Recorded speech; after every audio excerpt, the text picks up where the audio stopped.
बंदी छोड़ कहने लगे, फिर आपने शास्त्र क्या पढ़े, आप विद्वान बने फिरो सो।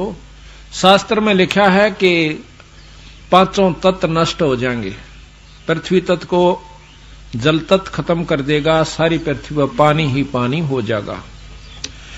उसके बाद 11 सूर्य प्रकट होंगे और इस ब्रह्मांड में से, इस क्षेत्र में, इस जल और पानी को, मिट्टी को, दोनों को फूंक देंगे, उड़ जाएगी, फिर यह पवन में समा जाएगी, पवन तत्व ग्रास लेगा। और उसके बाद आकाश में समा जाएंगे, आकाश तत्व में ये एक रस हो जाएंगे। आकाश तत्व को फिर निरंजन ओंकार ये काल ग्रास लेगा। ओंकार निरंजन को अवगत पुरुष यानी पार ब्रह्म ग्रास लेगा और सब जीवों को नारे नारे बीज रूप में धर देगा। यही गरीबदास जी विलास बोध के अंदर आपको न्यारा न्यारा प्रमाण देते हैं, वो अभी सुनाएंगे इसके बाद। क्या ये गलत है? धर्मदास सहम जाता है, कहां जी लिख रखा सही हो भी। तो फिर ये क्या हुआ, सभी मर गए कि नहीं मर गए? जब 5 तत्व नहीं रहे, 3 गुण नहीं रहे, तीनों गुण के ये 3 देवता हैं, ब्रह्मा विष्णु महेश। रजोगुण ब्रह्मा, सतोगुण विष्णु और तमोगुण शंकर भगवान, ये तीनों गुण भी समाप्त हो जाएंगे। तो ना विष्णु रहे, ना ब्रह्मा रहे, ना शिवजी रहे, तब क्या रहेगा?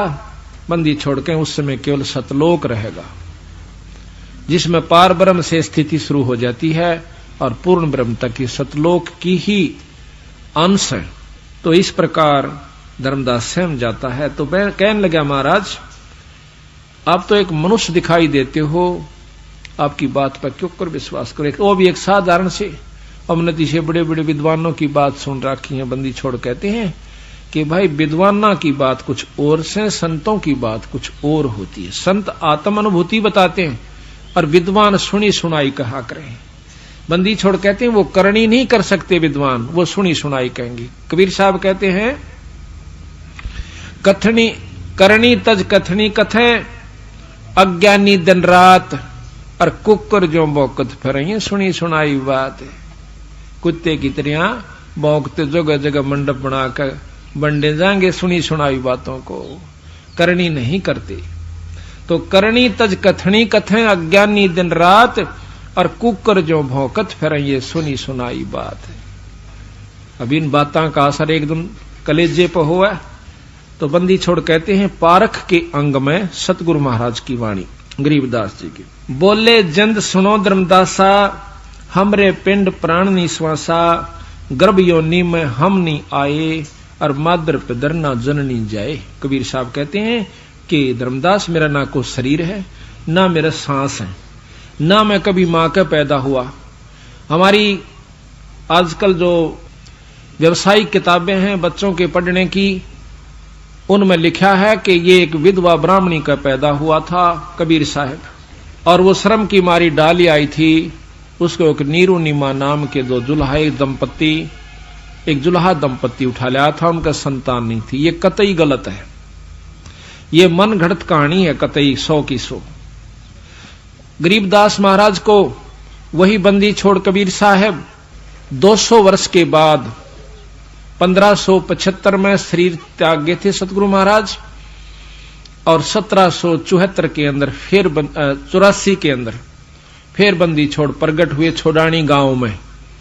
सारा गांव इस बात का गवाह है, जहां कबीर साहब सतलोक से आकर प्रगट हुए थे, वहां पर आज भी एक छोटी सी यादगार बना रखी है कि यहां एक वृक्ष था, उस वृक्ष के नीचे जाटी के पेड़ के नीचे कबीर साहब आकर एक साधु के रूप में बैठ गए थे। साधारण से साधु क्या था, जैसे ही अपना वेशभूषा होती है, दाढ़ी बड़ी हुई, टोपी सिर पर, आज वहां पर यादगार बनी हुई है। और गरीबदास जी अपनी वाणी में यह प्रमाण देते हैं कि मुझे सतगुरु मिले बंदी छोड़ कबीर साहब सतलोक से आए, और उन्हीं के बाद ये सारा वर्णन दिया।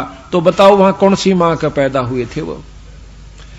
ऐसे ऐसे सैकड़ों बार प्रमाण से कबीर साहब का कि जो बिना मां के वो कभी मां का पैदा होते ही नहीं, जितनी बार भी आए अपनी, क्योंकि उनका मां है नहीं। सारी सृष्टि के रचने वाले कर्ता पूर्ण ब्रह्म परमात्मा ब्रह्मा विष्णु महेश निरंजनताई के पैदा करणीय बंदी छोड़ हैं, हम फिर भी भूले बैठे थे। यही बात हमारे समझ में आ जानी चाहिए। बोले जंद सुनो धर्मदासा, हमरे पिंड प्राण नहीं श्वासा, भाई गर्भ योनि में हम ना आए, मादर पिदर ना जननी जाए। शब्द स्वरूपी रूप हमारा, तू के दिखलावे आचार विचारा। 70 ब्राह्मण की है हत्या, जो चौका तुम देवो नित्ता।